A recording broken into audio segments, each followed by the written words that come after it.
1,00,000 మంది శివభక్తులతో కలిసి మహారుద్రాక్ష పూజలో పాల్గొనండి. వెంటనే కాల్ చేసి మీ పేరును నమోదు చేసుకోండి.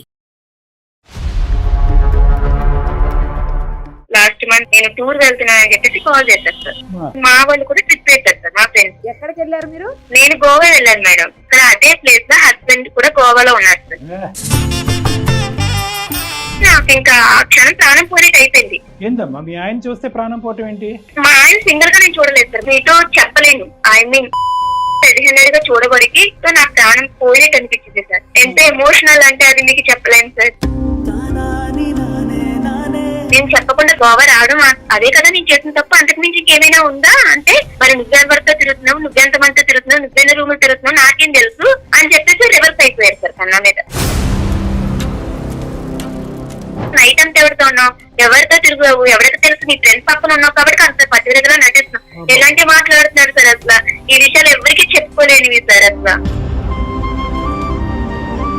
హలో హలో చెప్పు. ఎందుకు నువ్వు ఇంత బ్యాడ్ గా ఇలా బిహేవ్ చేస్తున్నావు? నువ్వు కదా చేస్తుంది. నా కళ్ళతో నేను స్వయంగా చూసాను. నేను ఆ గవర్నమెంట్ రాబట్టి నేను నిజస్వరూపం బయటపడింది. లేదు అంటే నిజంగా ఎప్పటికీ నన్ను ఇలా ఒక అమ్మాయి కలుస్తుంటే నువ్వు ఎలా అనుకుంటావు, బ్యాడ్ గా ఎలా అనుకుంటావు? తెలియకుండా ఎంతమందితో ఎవరెవరితో తిరిగింది నాకు ఎలా తెలుస్తుంది సార్? మాటలు జాగ్రత్త. ఎవరితో మాట్లాడుతున్నావు? వేషాలా? పిచ్చి పిచ్చిగా మాట్లాడకు. మీ ఇంట్లో మాట్లాడుకునేటటువంటి పద్ధతిలో ఇక్కడ మాట్లాడద్దు. ఆ అమ్మాయితో 4 సంవత్సరాల పాటు కాపురం చేసి ఒక బిడ్డను కన్నావు. నువ్వు సిగ్గులేనోడివి. ఏం మాట్లాడుతున్నావు నువ్వు? ఏం ట్రిప్పులు అయ్యా?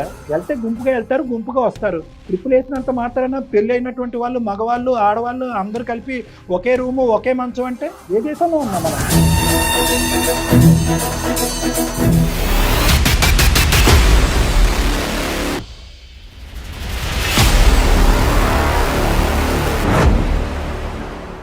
సుమన్ టీవీ అందమైన జీవితం కార్యక్రమానికి స్వాగతం. ప్రస్తుతం మనతో పాటు ప్రముఖ సైకియాట్రిస్ట్ డాక్టర్ కళ్యాణ్ చక్రవర్తి గారు. డాక్టర్ గారు నమస్తే అండి.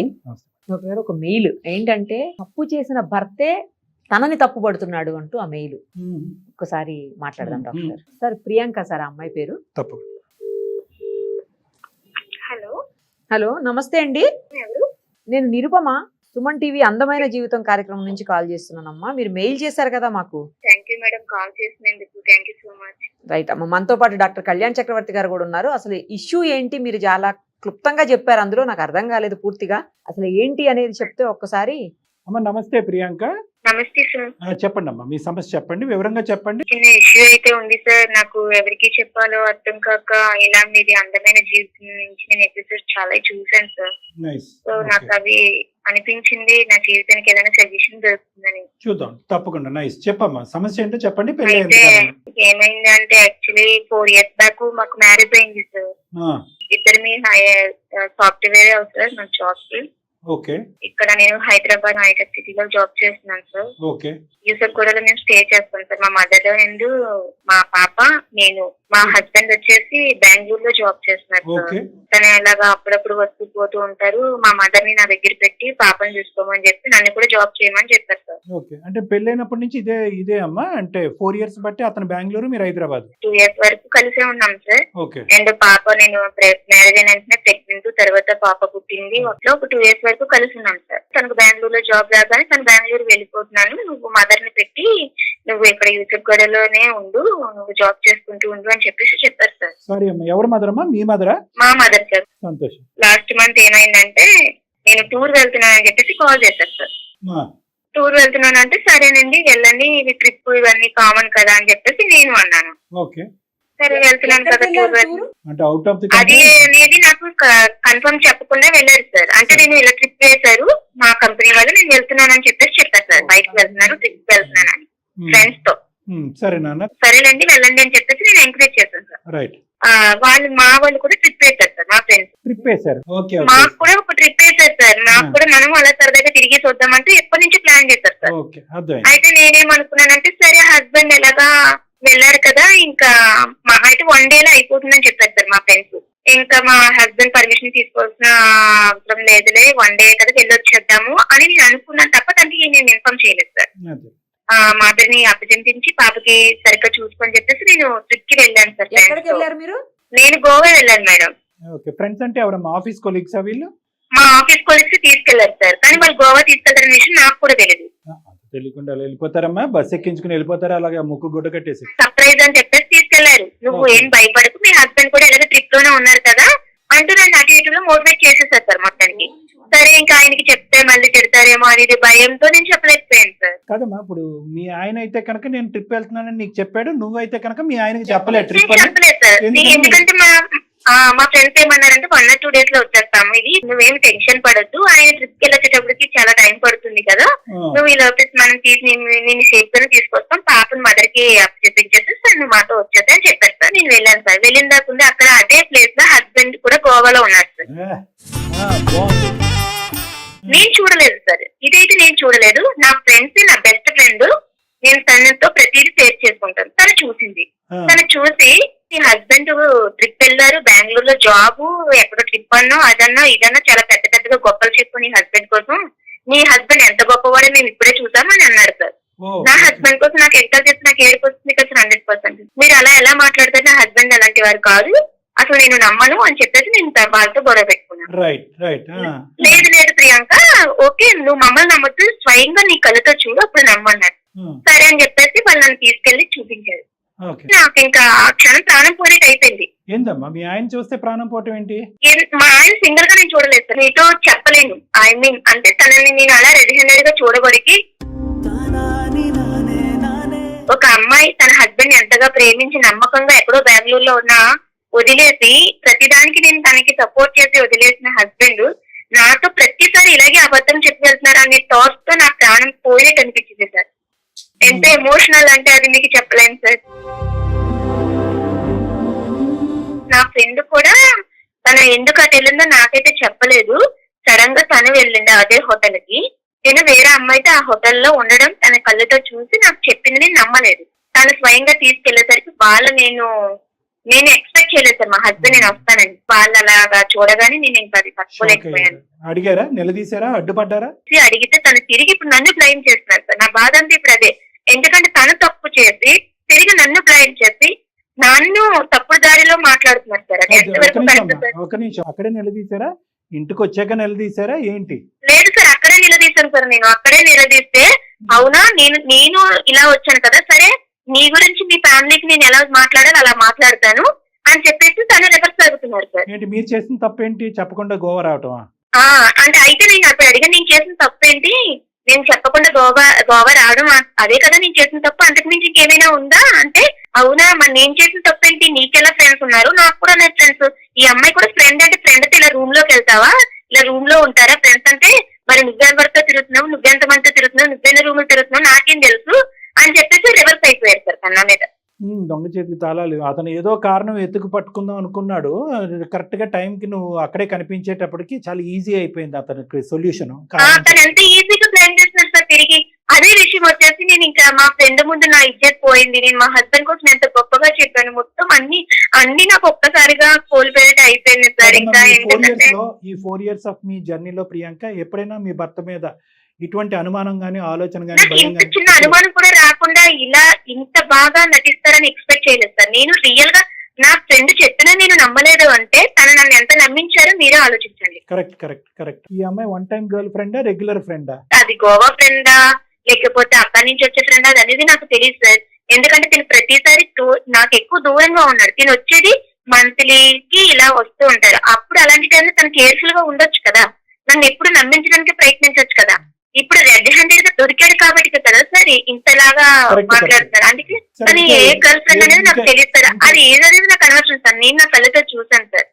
తప్పలేక మా మదర్ కి నేను చెప్పాను సార్, ఇదే విషయం. అబ్బాయిలందరితో తిరుగుతారమ్మా, దానికోసం నువ్వు జీవితాలు పాడు చేసుకుంటావా, మార్చుకుంటే తనే మారుతాడు, దీన్ని నువ్వు పెద్ద ఇష్యూ చేసి దూరం చేసుకుంటే ఇంకా గొడవలు పెరుగుతాయే తప్ప మీకు తగ్గవు, నీకంటూ ఒక ఆడపిల్ల ఉంది అంటూ మా మదర్ కూడా అదే మాట్లాడుతున్నారు. ఇంకా అక్కడికి వదిలేమని చెప్పారు మీ అమ్మగారు, అది మర్చిపోయి ముందుకెళ్ళాము. సరే, అసలు ఒక ఆడపిల్ల అందరూ ఒక అమ్మాయికి ఎమోషనల్ ఫీలింగ్స్ ఇలాంటివి అంటూ ఏమి ఉండవా సార్? అసలు నాకు అర్థం కాదు. అసలు ఎవరికి చెప్పుకోవాలి సార్ ఈ బాధ? అందుకే సార్ నాకు అనిపించింది, ఫ్రెండ్ కి చెప్పుకున్నాను, తను ఎగతాళిగా మాట్లాడడం, మదర్ చెప్తే మదర్ అడ్జస్ట్ అవ్వమంటావు, ఇవన్నీ తట్టుకునేసాను. ఒక్కొక్కసారి ప్రాణం తీసేసుకోవాలనిపించింది. కానీ అప్పుడప్పుడు మీ ఎపిసోడ్స్ చూసాను సార్, చాలా బాగున్నాయి. మీకు ఏదైనా చెప్తే నాకు సజెషన్స్ ఏమైనా ఇస్తారు, బట్ నా లైఫ్ నిలబెడతారు, దానికి కొంచెం ఏమైనా వార్నింగ్ ఇస్తారు, లేదా ఏదైనా చేస్తారు, మొత్తానికి నా లైఫ్ అయితే నిలబెడతారు. అతని పొజిషన్ ఏంటంటే ఈ సంఘటన జరిగి ఎంతకాలం అయింది ఈ Goa trip? Goa last month sir. ఈ లాస్ట్ మంత్ లోనే తనకి నేను నిలదీసి రెడ్ హ్యాండెడ్ గా పట్టుకొని అడిగితే తను వెంటనే డివర్స్ ఇచ్చేసే అంటూ మాట్లాడతారు. ఓకే, ఎక్కడ క్షమాపణ గానీ లేదంటే తప్పు జరిగిందని కానీ క్షమాపణ అసలు ఏం లేదు. తిరిగి నన్ను బ్లైమ్ చేస్తారు సార్. నువ్వు తిరుగుతున్నావు, ఎంతమందితో తిరిగావు, ఎవరితో తిరిగావు, నువ్వు ఎవరితో గోవాలో అని చెప్తావు. నేను నీ కంటికి రెడ్ హ్యాండెడ్ కనిపించాను కాబట్టి నువ్వు అడుగుతున్నావు. నైట్ అంతా ఎవరితో ఉన్నావు, ఎవరితో తిరిగావు, ఎవరికి తెలుసు, నీ ఫ్రెండ్స్ పక్కన ఉన్నావు కాబట్టి అంత పర్టికులర్ నటిస్తున్నావు. ఎలాంటి మాట్లాడుతున్నారు సార్ అసలు? ఈ విషయాలు ఎవరికి చెప్పుకోలేనివి సార్ అసలు. 4 years తర్వాత ఒక భర్త యొక్క నిజస్వరూపం ఈ రోజు తెలిసింది కదా. అంటే నిజస్వరూపం ఇది అని తెలిస్తే ఏ అమ్మాయినా నిన్ను దేవత నా భార్య నా ప్రపంచం అన్నిటి నటించేసి ఇంత నన్ను ముసుగులో ముంచేసి ఇలా చేస్తే ఏ అమ్మాయి అయినా సరే ఇప్పుడు నేను బతికి ఉండగలనా, ప్రాణం తీసుకోగలనా, అసలు పాప కోసమే ఆలోచించగలనా సార్? ఎవరికి చెప్పుకున్నా ఏం చేస్తామే, తప్పదు, అడ్జస్ట్ ఇంక అందరూ ఇదే మాట అంటుంటే ఇంకేం చేయగలం సార్? ఒక్క నిమిషం నేను మాట్లాడచ్చా ప్రియాంక? మాట్లాడచ్చు సార్. నేను అనేది ఏంటంటేనమ్మా, ఓకే అదంతా మనకు అర్థమైంది, ఎవరికి వాళ్ళు అడ్జస్ట్ అవ్వండి, 1 time కదా గోవా అంటే కనుక ఎంజాయ్మెంట్ కదా అని మాట్లాడే బ్యాచ్ చాలా మంది ఉన్నా కూడా ఇప్పటికీ కూడా ప్రపంచంలో నీ దురదృష్టం ఏంటంటే అందరూ ఆ విధంగా మాట్లాడే వాళ్ళందరూ ఇంకా ఇప్పటికీ కూడా 95% ఆఫ్ ద ప్రపంచంలో చెంప చెల్లిమనిపించే బ్యాచ్ ఉంది. ఓకే, మీ సైడ్ అయినా వాళ్ళ సైడ్ అయినా కూడా. కానీ ఇక్కడ ఉండేటటువంటి ఒక ప్రధానమైనటువంటి ట్విస్ట్ ఏంటంటే ఇది 1 off ఎపిసోడ్ రిపీటెడ్గా జరుగుతుంది అనే దానికి అసలు ఆ మనిషిలో ఎక్కడ కూడా ఒక షాక్ కానీ, బెనిక్ కానీ, భయం కానీ, ఒక థ్రిల్ కానీ అనిపించలేదు. అంటే అరే నా రెడ్ హ్యాండెడ్ గా నా భార్య దొరికిపోయాను అనే ఫీలింగ్ లేకుండా నా బాధ కూడా అదే. కనీసం తను అలా దొరికినా లేదు, తను ఇక్కడ కల్చర్ ఎలాగే ఉంటుందిరా, నీకు తెలియక ఇలాగ అనుకుంటున్నావు, ఏదో ఏం చెప్పట్లేదు సార్. వెంటనే తను అసలు రియాక్ట్ ఎలా అంటే నేను తప్పు చేసినట్టు నా మీద తప్పుడు దారిని. మీ అమ్మగారు చెప్పినట్టుగా కానీ లేదంటే మీ ఫ్రెండ్స్ చెప్పినట్టుగా కానీ ఏదో ఒక తెలిసి తెలియక ఒక సంఘటన తప్పు తెలుసుకున్నాడు, క్షమాపణ చెప్పాడు అంటే కనుక అది డిఫరెంట్ స్టోరీ. వాదిస్తున్నాడు, ఎదురుదాడి చేస్తున్నాడు, ఎక్కడా షాక్ గురవ్వలేదు అంటే కనుక ఇతను ఎప్పటికైనా కూడా మానసికంగా ఇటువంటి సంఘటనలో నిమిత్తమై ఉన్నాడు, నిమగ్నమై ఉన్నాడు. దానికి తోడు ఏంటంటే ఎప్పటికప్పుడు ఒక రెడీమేడ్ ఆన్సర్తో రెడీగా ఉండేటటువంటి వాడు. యూజువల్లీ వాళ్ళ సైకాలజీ మనం ఎలా అర్థం చేసుకోవచ్చు అంటే కనుక ఎక్కడైనా అప్ టు డేట్, అంటే షాక్ అవ్వలేదు, బాధపడలేదు, అపాలజీ చెప్పలేదు, ఏడవలేదు, కానీ ఎదురుదాడి చేస్తున్నారు అంటే కనుక అది వాళ్ళ డిఫెన్స్ మెకానిజం అంట. అంటే ఇటువంటి పద్ధతులు అనేది 1-2 సార్లు కాదు, ఒక ఆనవాయితీగా అలవాటుగా మీ భర్తకు మారిపోయింది అనేది ప్రపంచం, మీ అమ్మగారు, మీ పక్కింటోళ్ళు, ఎదిరింటోళ్ళు అర్థం చేసుకోవాల్సిన అవసరం లేదమ్మా. నువ్వు అర్థం చేసుకో. నెంబర్ 1. ఎందుకు ఇది నేను అంటున్నానంటే సార్ మీరు ఒక వార్నింగ్ ఇవ్వండి, లేదంటే అతనిలో ఏదో అంటే కనుక ఓకే వార్నింగ్ ఇస్తాం, ఇవన్నీ ఇస్తాం, అదంతా కాదు సొల్యూషన్. ఒకసారి క్యారెక్టర్ ఇలా అసాసినేట్ అయిన తర్వాత అతని యొక్క పద్ధతి తీరి ఇదే పద్ధతిలో కొనసాగితే, మగాళ్ళంటే తప్పులు చేస్తారు, గోవాలకి ట్రిప్పులు వెళ్తారు, అమ్మాయిలను ఎక్కించుకుని తిరుగుతారు అనే పద్ధతిలో మాట్లాడితే కనుక మేమేమి చేయమమ్మా, ఫోన్ పెట్టేస్తాం. ఎందుకంటే కౌన్సిలింగ్ కావాల్సింది నీకు, అతనికి కాదు. ఎందుకంటే కనుక ఇది ఏదో గోవాలో నువ్వు చూసినటువంటి 4 నిమిషాలు కాదు, 4 years బట్టి ఇంక్లూడింగ్ హైదరాబాదా, బెంగళూరా అనే ఇది లేకుండా కంటిన్యూస్గా నడిచేటటువంటి అంశంలాగా నాకైతే అనిపిస్తుంది. అతనితో మాట్లాడక ముందే, మాట్లాడిన తర్వాత ఏమవుతుందో నేను చూస్తాను. సో నేనేమంటున్నానంటే in the process of making your decision doctor Kalyan Chakravarthi and Nirupama మేము చెప్పే విధంగా అతనికి చెప్పినా కూడా ఒకప్పుడు అతని తీరు తన్ను ఒకే విధంగా ఉంటే అమ్మ నువ్వేమంటావు, నాన్న నువ్వేమంటావు అనేది కాకుండానే నీ మనసుకు నచ్చినటువంటిది, నీ ఇంటిగ్రిటీ, నీ వ్యక్తిత్వపరమైనటువంటి ఇంటిగ్రిటీని కాపాడుకునే డెసిషన్ మాత్రం తీసుకో. ఎందుకంటే మేడం ఇది ప్రియాంకకు నేను ఎందుకు చెప్పాను అంటే ఈ అమ్మాయి 2 గాయాలతో బాధపడుతుంది. ఒకటి, నమ్మినటువంటి మొగుడు మగాడు ఇలా చేస్తాడని కల్లో కూడా అనుకోలేదు ఆ అమ్మాయి ఇన్ఫ్యాక్ట్ గిల్ట్తో గోవాకి వెళ్ళింది. ఇదేంటి మా ఆయన నాకు చెప్పి వెళ్ళాడు, నేను చెప్పకుండా వెళ్తున్నానని గిల్ట్తో వెళ్ళింది ఆ అమ్మాయి. వాస్తవానికి అక్కడ అతను గోవాలో కనిపించకపోయి ఉంటే కనుక ఈ అమ్మాయి అరే నేనేంటి గోవా వచ్చి షికార్లు సీనీలు తిరుగుతున్నాను, ఇప్పటికి వచ్చి నా ఆయనకి ఎప్పుడు అబద్ధం ఆడలేదని చెప్పి ఎదురెళ్ళి ఈ అమ్మాయి భర్తకి క్షమాపణ చెప్పేటటువంటి మనస్తత్వం.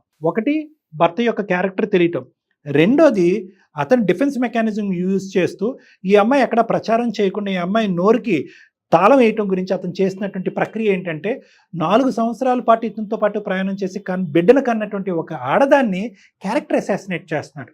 ఒక తప్పు అయితే ఓకే, మనం ఏదన్నా అనుకోవచ్చు, వాళ్ళ అమ్మగారు లాగా నువ్వెందుకు వచ్చావు గోవా, నీకెంత మగాళ్ళు లేవు. ఏంటి మేడం అదే కదా. అటువంటి వ్యక్తితో ఈరోజు 4 సంవత్సరాల తర్వాత ఇలా ఉంది అంటే 40 సంవత్సరాల తర్వాత ఈ అమ్మాయి బ్రతికే ఉండదు. సరే మీరు మాట్లాడితే తన మాటలు మీరు కూడా స్వయంగా వింటారు కదా సార్, అది కూడా చెయ్యి. ఏదైనా సజెషన్ అంటూ కొంచెం నాకు చూద్దాం. ఏదైనా అమ్మా. మీ తరపు నుంచే హెల్ప్ అవుతుందని నేను ఎంత బాధపడుతున్నాను. ఎవరికి చెప్పుకోవాలి అర్థం. ఏ మాత్రం దారి ఉన్నా కూడానమ్మా, ఏ మాత్రం తోవన్నా కూడా నీ గురించి, నీ బిడ్డ గురించి మాత్రమే, ఆ మహానుభావుడి గురించి కాదు. ఈ పెళ్లిని కాపాడి, ఈ బంధాన్ని కాపాడేటటువంటి ప్రయత్నం చేస్తాం. కానీ Thank you, పొగరుతో sir. విర్రవీగిపోయేటటువంటి మనస్తత్వం కనిపిస్తే కనుక నిన్ను జీవితాంతం కాపాడేటటువంటి ప్రయత్నంలో ఈ బంధాన్ని తెగ్గొట్టడం బెటర్ అనే డెసిషన్ కూడా తీసుకోవడానికి మేము రెడీగానే ఉన్నాం. కాబట్టి నువ్వే ఒకసారి ఫోన్ కలపమ్మా, మాట్లాడి ఆ హీరో క్యారెక్టర్ ఏంటో ఒకసారి అసెస్ చేద్దాం. అలాగే సార్, ఒక్క నిమిషం లైన్ లో ఉన్నాను సార్, కలుపుతున్నాను. కలపమ్మా. హలో, హలో చెప్పియాక ఎందుకు నువ్వు ఇంత బ్యాడ్ గా ఇలా బిహేవ్ చేస్తున్నావు? నువ్వు కదా చేస్తుంది. నిజంగా ఏ రోజు కూడా నేను ఒక్క క్షణం కూడా నువ్వు ఇలాంటి మిస్టేక్స్ చేస్తానని ఎక్స్పెక్ట్ చేయలేదు తెలుసా. నేనేం మిస్టేక్ చేశాను? నా కళ్ళతో నేను స్వయంగా చూశాను. నేను ఆ గవర్నమెంట్ రాబట్టి నీ నిజస్వరూపం బయటపడింది. లేదు అంటే నిజంగా ఎప్పటికీ నన్ను ఇలా అవును, ఒక అమ్మాయి కలుస్తుంటే, ఒక అబ్బాయి ఒక అమ్మాయి కలుస్తుంటే నువ్వు ఎలా అనుకుంటావు? బ్యాడ్ గా ఎలా అనుకుంటావు? డైరెక్ట్ గా నేను పట్టుకున్నాను. లేనప్పుడు ఒక రూమ్ లో కాకుండా ఇంకెలా ఉంటారు? నేను అలాంటి సిచ్యువేషన్ లో నీకు కనిపిస్తే నువ్వేమంటావు చెప్పు. అవును, నువ్వు ఎలా వచ్చావు నాకు ట్రిప్ కి? నువ్వు నాకు చెప్పకుండా నువ్వు ఎలా వచ్చావు? నువ్వు ట్రిప్ కి నువ్వు ఇట్లా చెప్పాలి కదా. నువ్వు ఒక హస్బెండ్ గా నేను నీకు ఒక హస్బెండ్ అయినప్పుడు నువ్వు ట్రిప్ అని చెప్పేసి నాకు చెప్పాలా? నువ్వు చెప్పకుండా ఎలా వస్తావు మీ ఫ్రెండ్స్ తో? చాలా బాధపడ్డాను. నేను నీకు చెప్పకుండా పడేది కాదు. నువ్వు ఫస్ట్ ఆఫ్ ఆల్ జరిగింది ఏంటి అంటే, ఇక్కడ నా ఫ్రెండ్స్ గోవా అనే విషయం కూడా నాకు చెప్పలేదు. బట్ నీ హస్బెండ్ ఎలాగా ట్రిప్ కి వెళ్ళారన్నావు కదా, పాపం నీ మదర్ చూసుకున్నా కదా. ఒక 2 days రిటర్న్ మనం వచ్చేస్తాం అన్న 2 days తప్ప ఎంత చెప్పలేదు. బట్ చాలా ఫీల్ అయ్యారు. నువ్వు నాకు చెప్పాలి కదా. నువ్వేమంటున్నావు? నేను అక్కడ నేను రెడీ హ్యాండెడ్ గా పట్టుకునేసరికి నాకెవరో ఉన్నారు, నేను ఎవరితో తిరుగుతున్నట్టు మాట్లాడుతున్నాను. ఎంతవరకు కాదు, ఒక నార్మల్ గా ఇప్పుడు క్యాజువల్ గా ఎవరైనా తిరుగుతాడు. ప్రెసెంట్ టైం లో ఒక అబ్బాయి ఒక అమ్మాయి ఉండాలనే లేదా కదా. క్యాజువల్ గా అర్థమైంది. ఇంకా నువ్వు నటించొద్దు. నువ్వు క్యాజువల్ గా ఉండరా ఇప్పుడు? నా కళ్ళతో చూసాను. ఇంకా నువ్వు దాన్ని బ్లైండ్ చేసి మాట్లాడదు. ప్రాబ్లం ఉంది, నువ్వు వద్దనుకుంటే నాకు విడాకులు ఇచ్చాయి అంతే కదా. అదే ఇద్దాం. మీరు హలో ప్రియాంక, ఎవరు కలిపావు? ఎవరు కలపాలి? నువ్వు కలిపేది. మేము సుమన్ టీవీ అందమైన జీవితం కార్యక్రమం నుంచి నేను నిరుపమ, అలాగే డాక్టర్ కళ్యాణ్ చక్రవర్తి సార్ కూడా ఉన్నారు. ఇద్దరం మాట్లాడుతున్నాము. మీ వైఫ్ మాకు మెయిల్ చేశారు. మీరు చేసిందంతా కూడా ఇప్పుడు మాకు మొత్తం చెప్పారు ఆవిడ. ప్రాబ్లమ్స్ ఏమన్నా ఉంటే మేము క్లియర్ చేసుకుంటాం. మీకు కలపాల్సిన అవసరం లేదు కదా. విడాకులు, ఇస్తరాకులు, అరిటాకులు ఇవి అడుగుతున్నావు కదా. ఆ అమ్మాయికి అది ఇవ్వడానికి ఇష్టం లేదు. ఇవ్వాలి అంటే నిజంగా ఇవ్వాల్సిన వచ్చేటటువంటి విధంగా ఉంటే కనుక ఆ అమ్మాయి ఇస్తుంది. దాంతోపాటు వేరేవి కూడా ఇవ్వడానికి ఆ అమ్మాయి రెడీగా ఉంది. అవన్నీ తర్వాత చూద్దాం. ఫస్ట్ మేము ఒక క్లారిటీ గురించి మీకు ఫోన్ చేసాం. అవ్వట్లేదు కాబట్టి మా దాకా వచ్చింది. మీరు రూమ్ లో చూసుకుని తేలిపోయేటటువంటి గొడవ అయితే కనుక ఆ అమ్మాయి మా వరకు రాదు కదా. అది ఆ అమ్మాయికి సమాధానం దొరకలేదు. చాలా క్వశ్చన్ మార్క్స్ ఎక్కువైనాయి కాబట్టి వచ్చినాయి. నువ్వు ఆ గోవా అమ్మాయి రూమ్ లో చూసుకున్నంత ఈజీగా మీరిద్దరు చూసుకోవట్లే కదా. అది కదా సమస్య. మీరిద్దరు గోవా ట్రిప్ అనుకున్నారు, వెళ్ళారు. ప్లస్ నువ్వు ఏంటంటే ఒక అమ్మాయి అబ్బాయి కలిసి ఉంటే కనుక అదేనా అంటున్నావు. ఇంకేం కావాలి? ఆ అమ్మాయి రెడ్ హ్యాండెడ్ గా ఒక రూమ్ లో చూసింది, ఇంకేం చూడాలి? నేను తన భర్తను కదా. నేను భర్తను అయినప్పుడు ఆమె ఒక వైఫ్ రెస్పాన్సిబిలిటీగా నాకు చెప్పేసి వెళ్ళాలని తెలియదు ఆమెకి. బాబు విను, ఆ గీత గురించి తర్వాత మాట్లాడుకుందాం. ఈ గీత గురించి, పెద్ద గీత ముందు చిన్న గీత. ఆ అమ్మాయి నీకు చెప్పకుండా వెళ్ళటం అనేది ఒక చుక్క లాంటిది. నువ్వు చేసినటువంటిది జీవితాంతం ఆ అమ్మాయికి ఒక శిక్ష పడేటటువంటి విధమైనటువంటి పరిస్థితికి నువ్వు తీసుకొచ్చావు. ఏది పెద్ద తప్పు? ఆడెవడో దొంగోడు ఉన్నాడంట. వాడంట దొంగతనం చేశాడంట. దొంగతనం చేసిన తర్వాత సీసీటీవీలో రికార్డ్ అయిందంట. ఏంటి సార్ సీసీటీవీలో రికార్డ్ చేశారు, నా ప్రైవసీకి భగ్నం కలిగించారన్నట్ట. దొంగతనం ఎక్కువ, నువ్వు సీసీటీవీ రికార్డ్ చేయడం తప్ప? అలా ఉంది ఇది. అసలు ముందు చెప్తే అక్కడికి మాట్లాడుతుంది. నాకు తెలియకుండా ఎంతమందితో ఎవరెవరితో తిరిగింది ఎలా తెలుస్తుంది? మాటలు జాగ్రత్త. ఏం మాట్లాడతా? ఎవరితో మాట్లాడుతున్నావు? వేషాలుగా ఉందా? నేనేమన్నా తప్పు చేయడం ఏమన్నా చూసిందా సార్? నార్మల్ గా రూమ్ లో ఒక్క నిమిషం. కాదు ఏంటి ఇప్పుడు మీ వైఫ్ పెళ్ళైనప్పటి నుంచి 4 years బట్టి హైదరాబాద్లోని, బెంగళూరులోని ఎప్పటికప్పుడు ఏమీ చూడకపోయినా చూసినట్టుగా సృష్టించేసి అనుమాన పిశాచితో నువ్వు ఇంతకాలం బట్టి కాపురం చేస్తున్నావా? లేదంటే గోవాలో చూసిన తర్వాతే ఈ సందర్భం వచ్చిందా?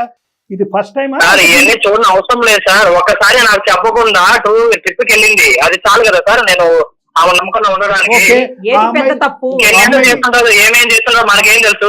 ఇదే చెప్పకుండా పిచ్చి పిచ్చిగా మాట్లాడకు. మీ ఇంట్లో మాట్లాడుకునేటటువంటి పద్ధతిలో ఇక్కడ మాట్లాడద్దు.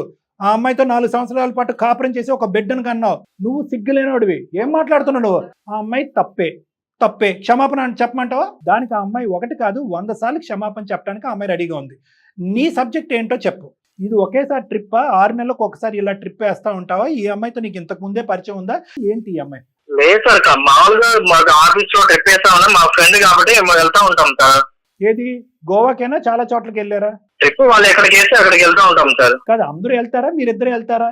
లేదు సార్, అందరం వెళ్తాం సార్. అందరికి ఇలాగే ఇస్తారా? గర్ల్ బాయ్ కి కలిపి ఒకే రూమ్ ఇస్తారా? ఒకే మంచం? ఏం ట్రిప్పులు అయ్యా? లేదు సార్. ఎవడయ్యా ట్రిప్పులు వేసేది? నాకు ఈ ఫోన్ నెంబర్ ఎవడిచ్చాడు? ట్రిప్పులు ఎవడేస్తాడు? ట్రిప్పులు అలాగా వెళ్తే గుంపుగా వెళ్తారు, గుంపుగా వస్తారు. ట్రిప్పులు వేసినంత మాత్రాన పెళ్లి అయినటువంటి వాళ్ళు, మగవాళ్ళు, ఆడవాళ్ళు అందరు కలిపి ఒకే రూము ఒకే మంచం అంటే ఏ దేశంలో ఉన్నాం మనం? నీకు బుద్ధి ఉందా? ఆ అమ్మాయికి బుద్ధి ఉందా? ఆ అమ్మాయికి కూడా పెళ్లి అయిందా? లేదు సార్. ఆ అమ్మాయికి మ్యారేజ్ అవ్వలేదు. నిజం చెప్పు, మేము కనుక్కోగలం. పెళ్లి అయిందా లేదా అమ్మాయికి? అవలేదు సార్. ఆ అమ్మాయికి పెళ్లి అవ్వలేదు, లేదంటే అమ్మాయిని కాపాడుతున్నావు నువ్వు? లేదు, కాపాడలేదు సార్. పెళ్లి అవ్వలేదు అంతే. ఈ అమ్మాయితో ఇది ఫస్ట్ టైమా? చాలా సార్లు వెళ్ళావా? లేదు సార్, ఇది ఫస్ట్ టైం. మీ ఇద్దరు లవర్సా లేదంటే ఇంకేదన్నానా? లేదు లేదు కాదు సార్, లవర్ కాదు సార్. సో మీ ఇద్దరి మధ్యన ఆ అమ్మాయి చూసినటువంటిది నిజమా అబద్ధమా? మీ భార్య చూసినటువంటిది నిజం కాదు సార్, అసలు నిజమే కాదు. మరి ఏం చూసింది ఆ అమ్మాయి? ఫ్రెండ్ అని చెప్పి నార్మల్ గా మా ఇద్దరికి రూమ్ ఇచ్చారు కాబట్టి మా ఇద్దరు ఉన్నప్పుడు ఆమె వచ్చి చూసింది సార్ మా ఇద్దరిని. అంతేనమ్మా నువ్వు చూసింది ప్రియాంక? అవును సార్, నేను డోర్ తీసేసరికి వాళ్ళిద్దరు ఒకే మంచి మీద కలిసి ఉండడం నేను చూసాను సార్. ఇంకేం కావాలి? అవును ప్రియాంక, మేమన్నా తప్పుగా చేస్తా ఉన్నామా? మాట్లాడుకుంటా ఉన్నాం కూర్చొని, అది క్యాజువల్ గా మాట్లాడుకునేది కదా, ఒక ఫ్రెండ్స్ అన్నాక. ఇంతకంటే ఇంకేం కావాలి? నీ భార్య ఎప్పుడన్నా ఈ విధంగా మాట్లాడిందా?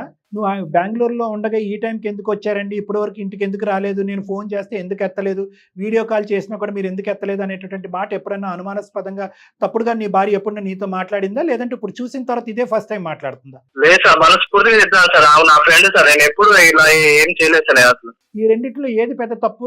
నువ్వు ఒక అమ్మాయితో ప్రైవేట్గా ఒక పార్టీకి అదే గోవాకి వెళ్ళటం పెద్ద తప్ప, నీ భార్య చెప్పా పెట్టకుండా వచ్చి అంటే బిడ్డని వాళ్ళ తల్లి దగ్గర వదిలేసి ఒక ట్రిప్కి రావటం పెద్ద తప్ప? ఈ రెండిట్లో ఏది పెద్ద తప్పు? నాదే తప్పు సార్, కానీ అందరి ముందు నన్ను నిలదీసే లోపల నాకు కోపం వచ్చింది సార్. ఏమని నిలదీసింది? అందరూ ఎవరున్నారు? వాళ్ళ ఫ్రెండ్స్ తో వచ్చి నన్ను నిలదీసింది సార్. సో కోపం వచ్చి నువ్వు అన్నటువంటి మాట ఇది? అవును సార్. సరే ఇప్పుడు ఏం చేద్దాం అయితే? విడాకులు ఇమ్మంటావా అమ్మాయిని? అదేనా నువ్వు కోరుకునేది? నాకు ఎలాంటి ఇష్యూ ఏం లేదు సార్, నన్ను అనుమానించుకున్నా ఉంటే చాలు సార్. ఏమ్మా ప్రియాంక? చెప్పండి సార్. ఏంటి అనుమానం అంటున్నాడు? ఇది ఫస్ట్ టైమా? ఇంతకు ముందు కూడా అనుమానించావా?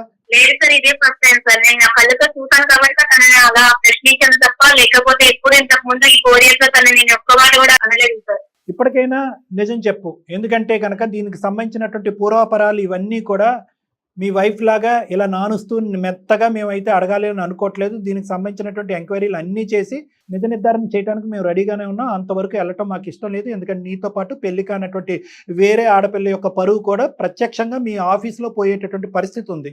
కాబట్టి ఇప్పటికైనా నిజం ఒప్పుకో. ఏదైతే మీ భార్య తన కళ్ళతో చూసిందో అది నిజమా అబద్ధమా? తప్పును ఒప్పుకుంటావా? తప్పును అంగీకరిస్తావా? తప్పుకు క్షమాపణ చెప్తావా లేదా అనేటటువంటి ఫస్ట్ మాకు లెక్క తేలాలి. మేము ఎక్కువ డిస్కషన్ అనుకోవట్లేదు. ఇదే నా ఆఖరి మాట. తప్పంతా నాదే సార్. ఈ మ్యాటర్ ని పబ్లిక్ లో చెప్పి అమ్మ ఇట్లా మాట్లాడడం వల్ల నేను నా రియాక్టర్ అవ్వడం జరిగింది సార్. యాక్చువల్లీ నేను సారీ చెప్తున్నాను సార్. ఈ మ్యాటర్ ని ఇంకా నేను ఇంకా ముందే తీసుకెళ్ళాలని నేను అనుకోవట్లేదు సార్. నువ్వు అనుకోవట్లేదు, ఆ అమ్మాయి అనుకోవాలి కదా. సారీ ఎవరికి చెప్తున్నావు? మాకా? ఎవరికి సారీ? లేదు సార్, ప్రియాంక. అతను భయపడుతున్నాడు, తడబడుతున్నాడు, మాటలు కూడా అయిపోయినాయి. నేను అడిగేది ఏంటంటే నువ్వేమనుకుంటున్నావు? అతను తప్పు ఒప్పుకున్నాడు, నెంబర్ 1. సారీ చెప్పడానికి రెడీగా ఉన్నాడు హార్ట్ఫుల్గా. 3వ అంశం ఏంటంటే కనుక ఇంక ఇది లోతుగా తవ్వద్దు, ఇంకా తవ్వి ఇంకా పరుగుపోయేటటువంటి పరిస్థితి వస్తే కనుక నేను అక్కడ తెల్లెత్తుకుని ఉద్యోగం చేయలేననే పరిస్థితికి వచ్చిందని అంటున్నాడు. నువ్వేమంటావు? నీ ఒపీనియన్ ఏంటి? ఇప్పటి నుంచి ఎటువంటి తప్పులు చేయను ప్రియాంక. మన బిడ్డ మీద ఒట్టేసి చెప్తున్నా. బిడ్డ మీద ఒట్టేసి చెప్తున్నా. ఈ వరకు వచ్చాను కాబట్టి మీరు ఎలా చెప్తే నేను అలానే చేస్తాను సార్. నేను ఇందాక మాట్లాడినటువంటి టోన్లో ఇప్పుడు నేను మాట్లాడట్లేదు. ఓకే, ఒక అంశం అయితే జాగ్రత్త గుర్తుపెట్టుకో, అతను తప్పు చేశాననేటటువంటి అంశం ఈ రోజు ఒప్పుకున్నాడు.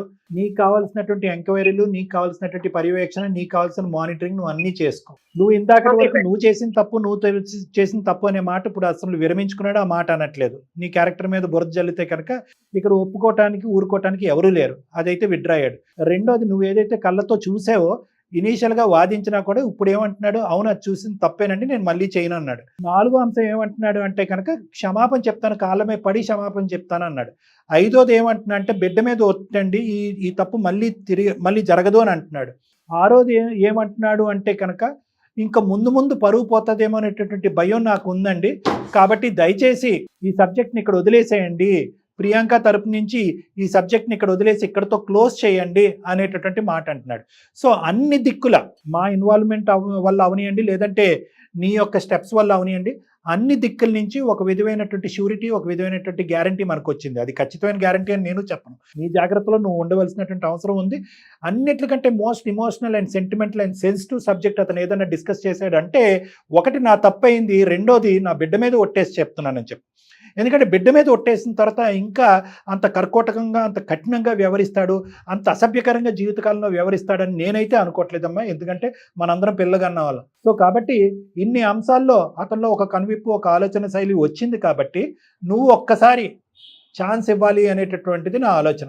తర్వాత నీ ఇష్టం. సరే సార్, నేను మీ వరకు వచ్చిన బాధ చెప్పుకున్నాను, మీరు నా కోసం ఎంతలాగా ముందుకు వచ్చి చేస్తున్నందుకు మీ మాట వింటాను సార్. ఎప్పుడు వస్తున్నారు మీరు హైదరాబాదు?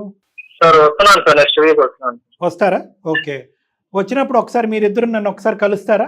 ఓకే సార్, కలుస్తాను. ఓకే, ఎందుకంటే ఈ దెబ్బతో మొత్తం అంతా కూడా అనుమానాలన్నీ కూడా పటాపంచలు అయిపోతాయని నేను అనుకోవట్లేదు. రేపొద్దున మళ్ళీ మీరిద్దరు కలిసి ప్రయాణం చేసిన తర్వాత ఒక ఇమోషన్లోనో, ఒక బాధలోనో, ఒక కష్టంలోనో ఏదైనా ప్రశ్న వస్తే కనుక మళ్ళీ కథ మొదటికి వస్తుంది అనేటటువంటి భయంతో నేను చెప్తున్నాను. ఒక్కసారి నన్ను ఒకసారి వచ్చి కలవండి, కన్సల్ట్ అవ్వండి. కలిసిన తర్వాత ఆ అమ్మాయికి ఏమన్నా వేరే అనుమానాలు ఉంటే కనుక అవి ఏమన్నా నివృత్తి చేయడానికి మీరు ప్రయత్నం చేయండి. అదేవిధంగా ఈ అమ్మాయి మీద మీకు ఏమైనా నెగిటివ్ అభిప్రాయం ఉంటే కనుక అదేవిధంగా ఆ అమ్మాయి కూడా అది నివృత్తి చేయడానికి ప్రయత్నం చేస్తుంది. ఇంకా అక్కడితో క్లోజర్కి వస్తుంది. ప్రస్తుతానికైతే కథ సుఖాంతం అని నేను అనుకుంటున్నాను. ఇంకేమీ ఈ కాల్ పెట్టేసిన తర్వాత ఫర్దర్ డిస్కషన్ అనేటటువంటిది చేయకూడదు అనేది కూడా నా విజ్ఞప్తి. ఏమంటారమ్మా? Okay sir, thank you so much sir. తప్పకుండా అమ్మా, థ్యాంక్ యూ అమ్మా. మొత్తానికి పీస్ఫుల్ గా ఒక జంటనైతే కలపగలిగాం సార్. నాకు చాలా హ్యాపీగా అనిపిస్తుంది. అంటే- అమ్మాయి కూడా చాలా హ్యాపీగా ఉంది, అతను కూడా హ్యాపీగా ఉన్నాడు. మేడం. ఏంటంటే అంటే ఈ వీళ్ళకి కాదు మేడం, మీరు చెప్పింది మంచి మాట. పబ్లిక్ అందరికీ కూడా ఒక ఎగ్జాంపుల్ మనం ఒకటి ఈ కేసు ద్వారా ప్రొవైడ్ చేద్దాం మేడం. ఎందుకు అంటే అమ్మో ఇది ఒక గుట్టుగా ఉంచాలి, గోప్యంగా ఉంచాలి, పబ్లిక్ అవుతే కనుక ఇది ఇంకో లెవెల్కి వెళ్ళిపోతారు అనేటటువంటి అస్త్రం ప్రతి దాంట్లో పనిచేయదు మేడం. ఇప్పుడు అతను ఏంటి, ఈ అమ్మాయి మీద ఎదురుదాడి చేసి అలిగేషన్ పెట్టడానికి ప్రధానమైనటువంటి కారణం ఏంటంటే అందరి ముందు బదనాం చేసిందని, పరువు పోయేటటువంటి థ్రెట్ వచ్చింది కాబట్టి. సో ఇలాగా ఈ విధంగా నడిచేటటువంటి వ్యక్తులు, ఆడవాళ్ళైనా మగవాళ్ళైనా, ఒకప్పుడు భార్యలైనా భర్తలైనా, ఎవరికైనా ఒక క్రైసిస్ వస్తే కనుక పరువు అనేటటువంటిది చాలా ఇంపార్టెంట్ ఇష్యూ. ఆ పరువు పోయేటటువంటి పరిస్థితి వస్తుంది అనేటటువంటి థ్రెట్ అవతల పార్టీకి వెళ్ళాలి, అంతే. అదొకటే సొల్యూషన్. ఈ 4 గోళ్ల మధ్యన అంటే కనుక అదే ఆనవాయితీ కొనసాగిస్తాడు, ఎదురుదాడి చేస్తాడు, వేలెత్తి చూపెడతాడు, నువ్వు పార్టీలకు వెళ్ళలేదా అంటాడు, నువ్వు గోవాలకు వెళ్ళలేదా అని అంటాడు, ఇవన్నీ వస్తాయి. సో కాబట్టి ఏంటంటే ప్రతి సందర్భంలోని, ప్రతి సమయంలోని పరువు కాపాడేటటువంటి ప్రయత్నంలో కప్పిపుచ్చేసేటటువంటి ప్రయత్నం చేస్తే కనుక జబ్బుగానే ఉండిపోతుంది. అతనికి ఉన్నది వాస్తవానికి ఒక జబ్బు. Thank you madam. నమస్తే.